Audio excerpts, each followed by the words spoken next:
কাতলা মাছের ঝোল ঝাল কালিয়া তো রোজই খাই। আজকে করব কাতলা মাছের রেজালা।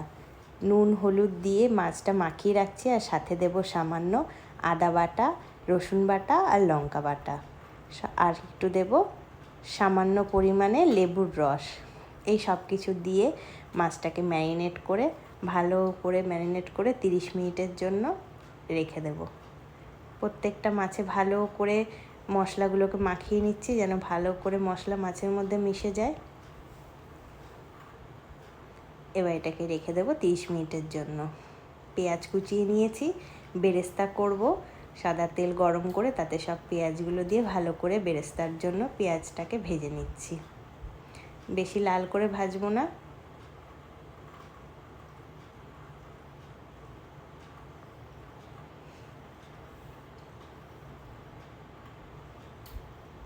পেঁয়াজ ভাজা হয়ে গেছে, সামান্য এখন রং ধরে গেছে। এই পর্যায়ে আমি পেঁয়াজটা তুলে নেব, না হলে বেশি লাল হয়ে গেলে আবার তেতো হয়ে যাবে। পেঁয়াজগুলো একটা প্লেটে তুলে ছড়িয়ে নিয়েছি, ঠান্ডা হয়ে যাবে তাড়াতাড়ি। এবার ওই তেলের মধ্যেই আমি মাছগুলোকে ভেজে নিচ্ছি। আমি মাছগুলো একটু বেশি ভাজবো, কারণ একটু ভাজাটা বেশি হলে স্বাদটা আমার কাছে বেশি ভালো মনে হয়। এদিকে মিক্সির বাটিতে অর্ধেক পেঁয়াজ ভাজাটা তুলে নিয়েছি, কাজু বাদাম কিশমিশ আর দিলাম পোস্ত। ভালো করে এবার এটা একটা খুব মিহি একটা পেস্ট তৈরি করে নেব। যত মিহি পেস্ট তৈরি হবে তত আরও স্বাদ ভালো হবে রান্নাটার। এদিকে মাছ ভাজাগুলো আমার হয়ে গেছে, আবার এগুলো দিয়ে দিয়েছি। প্রত্যেকটা মাছের পিস আমার ভালো করে ভাজা হয়ে গেছে। গোটা গরম মশলা তেলে ফোড়ন দিয়ে দিলাম।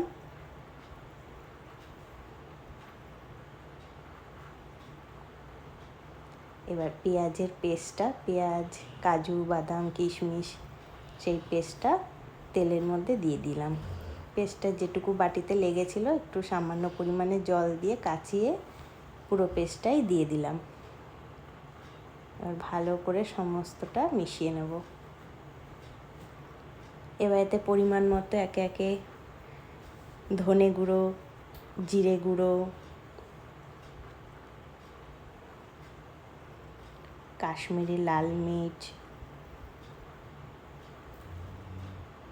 কাশ্মীরি লাল মির্চটা রঙের জন্যই দেওয়া, এদিকে হলুদ আর পরিমাণ মতো নুন দিয়ে অনেকক্ষণ ধরে কষাবো। আর যে আদা রসুন লঙ্কার যে পেস্টটা সেটাও দিয়ে দিলাম। এবার এটাকে ভালো করে কষিয়ে নিতে হবে। অনেকক্ষণ ধরে আমি মশলাটা কষাবো। যত কষানো বেশি হবে মশলাটা, তত রান্নার স্বাদ ভালো হবে। এখনই দেখো কেমন তেল ছেড়ে গেছে মশলা দিয়ে। দেখো কি সুন্দর রং হয়েছে না মশলাটার।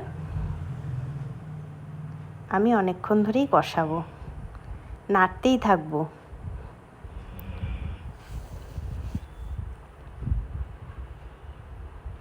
যত বেশি মশলা কষানো হয় তত এই রান্নাটার স্বাদ ভালো হবে। এবার আমি দিয়ে দিলাম 2-3 টেবিল চামচ মতো টক দই। টক দই দিয়েও একটু ভালো করে কষিয়ে নিচ্ছি। রংটা দেখেছো কত সুন্দর এসছে।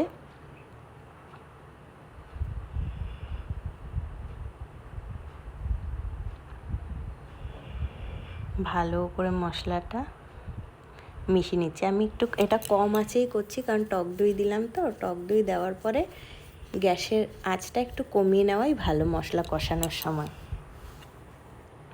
সাইড দিয়ে কেমন তেল ছেড়ে গেছে দেখো। এই দেখো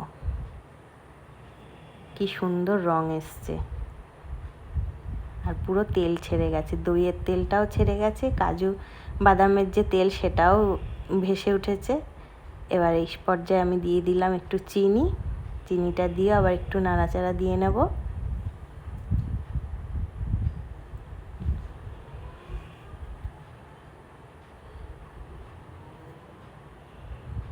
ব্যাস, মশলা কষানো আমার হয়ে গেছে।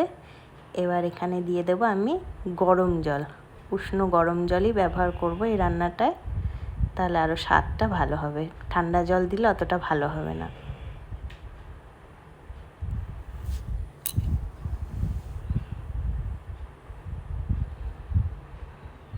ঝোলটা সামান্য ফুটে উঠলে আমি কটা চেরা কাঁচা লঙ্কা দিয়ে দিচ্ছি। এবার দিয়ে দেবো একে একে সব মাছের পিসগুলো।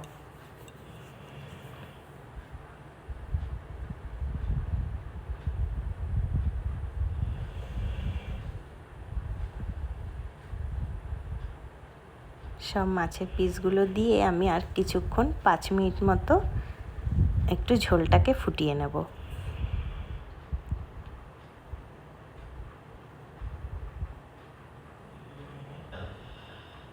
এখনই এত সুন্দর গন্ধ বেরিয়েছে কি বলবো। আর কালারটা তো সেই দুর্দান্ত একটা কালার এসছে ঝোলে।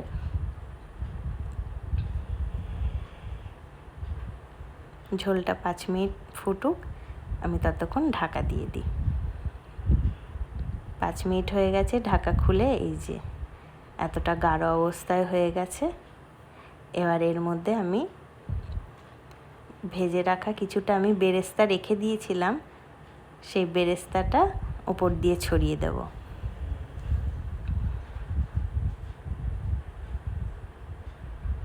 আর সাথে দেব সামান্য একটু কেওড়া জল, সামান্য।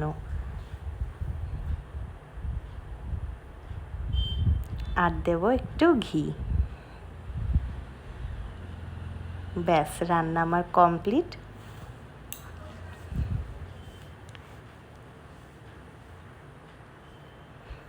ঢেকে গ্যাস অফ করে দিলাম। একবারে দুপুরবেলা খাওয়ার পাতে দেখাচ্ছি। এই যে দুপুরবেলা ভাত, লাল শাক, তার সাথে কাতলা মাছের রেজালা আর আমড়ার চাটনি। কেমন হয়েছে অবশ্যই বলো।